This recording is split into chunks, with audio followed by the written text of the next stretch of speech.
दोस्तों, ध्यान की गहरी अवस्था एक ऐसा अनुभव है जिसके लिए इंसान सदियों से कोशिश करता रहा है उसे भी यह अनुभव हो।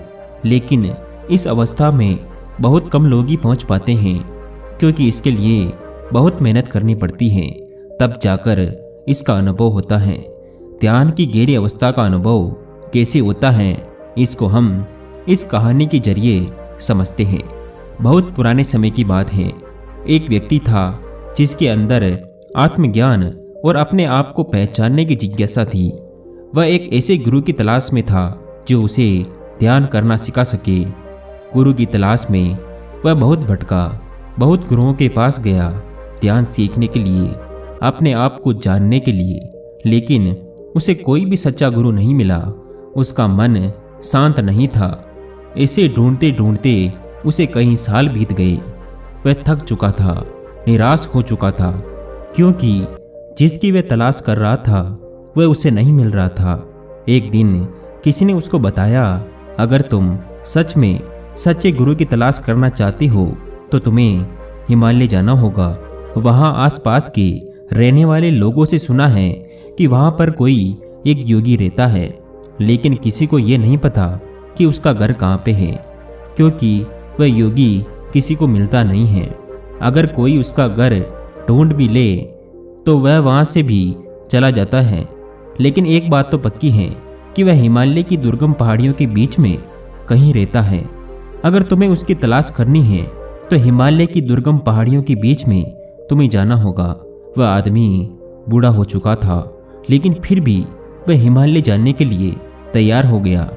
वह सफ़र करता हुआ हिमालय की तलहटी में पहुंच गया। अब उसके आगे का सफ़र यहाँ से पैदल ही करना था। उसने वहाँ आसपास के रहने वाले लोगों से योगी के बारे में पूछा।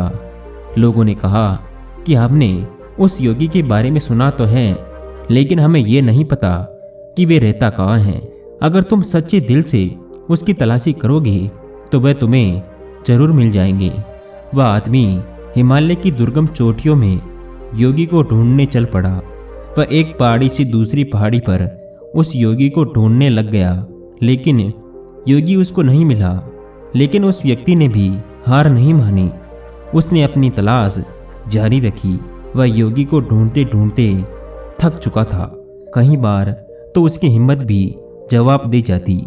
वह व्यक्ति वहाँ पर जंगली फल और घास खाकर गुजारा करता था। वह बहुत कमज़ोर हो चुका था। उसकी हड्डियाँ नजर आने लगी थी, लेकिन फिर भी वह खोज में लगा हुआ था।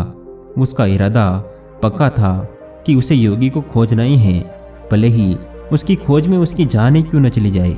योगी को खोजते खोजते एक दिन उसे एक झोपड़ी नजर आई। वह इतना थक चुका था कि उसे चला भी नहीं जा रहा था। वह गिरता पड़ता उस झोपड़ी तक पहुंचा। उस झोपड़ी में कोई दरवाज़ा नहीं था। उसने अंदर देखा तो अंदर भी कोई नहीं था। उस झोपड़ी को देखकर ऐसा लग रहा था कि सालों से यहाँ कोई भी नहीं आया। उस व्यक्ति को ऐसा लगा कि वे योगी अब इस दुनिया में नहीं है। तो दोस्तों, आप सोच सकते हैं कि उस इंसान को कितनी हार महसूस हुई होगी। वह जमीन पर गिर पड़ा और सांस छोड़ते हुए बोला कि मैं हार मानता हूँ। वह व्यक्ति हिमालय की ठंडी हवा में सूरज के नीचे लेटा हुआ था। अब उसके अंदर किसी भी प्रकार की तलाश नहीं थी। सारी आशा खत्म हो चुकी थी, सारे विचार खत्म हो चुके थे। वह बस शांति से लेटा हुआ था। जिंदगी में पहली बार इतना आनंद महसूस हुआ था। उसको जीवन में कभी भी ऐसा आनंद नहीं मिला था। अचानक वह अपने आप को हल्का महसूस करने लगा। एकदम उसके अंदर से सारे विचार गायब हो गए। उसे एकदम से ऐसा लगने लगा कि वह जैसे इस दुनिया में नहीं है। उसका शरीर और उसकी आत्मा दोनों अलग अलग चीज़ें हैं। ये सब उसके साथ हो रहा था क्योंकि उसने ऐसा कुछ नहीं किया था, बस अपने अंदर देख रहा था। फिर उसे ऐसा महसूस हुआ कि कोई उसके ऊपर झुका हुआ है। उसने आंखें खोलकर देखा तो सामने एक बहुत ही तेजस्वी व्यक्ति, जिसके चेहरे पर बहुत तेज था, जिसको देखकर ऐसा लग रहा था कि वे व्यक्ति सालों से यहीं पहाड़ों में रह रहा है। उस तेजस्वी व्यक्ति ने मुस्कुराते हुए कहा, आखिर तुमने मुझे तलाश कर ही लिया। व्यक्ति योगी की बात सुनकर मुस्कुराए। तेजस्वी व्यक्ति ने उसको कहा कि क्या मुझसे कुछ पूछना चाहते हो? उस व्यक्ति ने कहा, नहीं, मुझे कुछ नहीं पूछना। ये सुनकर तेजस्वी व्यक्ति बहुत जोर जोर से हंसा। उस तेजस्वी व्यक्ति की हंसी ऐसी थी कि कोई जादू की हंसी हो। उसकी हंसी पूरी घाटी में गूंजने लगी। उसके हंसी की खिलखिलाहट काफी समय तक पहाड़ियों में गूंजती रही। तेजस्वी व्यक्ति ने कहा, अब तुम समझ गए हो कि ध्यान क्या है? उस व्यक्ति ने जमीन पर लेटते हुए कहा कि मैं समझ गया हूँ कि ध्यान क्या है।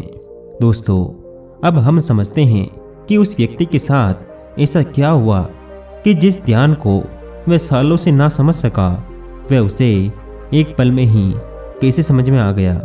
वह शब्द जो उसके अंतरात्मा से आए थे कि मैं अपनी हार मानता हूँ, उसी हार में उसके सारे लक्ष्य, सारी खोज, सारे प्रयास खत्म हो गए। जिस क्षण उसने ये कहा था कि मैं अपनी हार मानता हूँ, मेरी तलाश खत्म हुई, उसी क्षण वह व्यक्ति ना रहा। उस पर आनंद की वर्षा हुई। वह बिल्कुल चुप था। जब वह अपनी चरम सीमा पर पहुंचा, उसी समय उसके जीवन से सारी खोज, सारी लालसा और सारी मनसा खत्म हो गई। उसी क्षण उसे पता चला कि असल में ध्यान क्या है। वह समझ गया कि ध्यान एक ऐसी अवस्था है जिसमें मन में ना तो कोई मस्तिष्क लक्ष्य हो और ना ही मन में कोई आस्था और ना ही कोई उम्मीद हो और ना ही कोई विचार हो और ना ही कोई बंधन हो।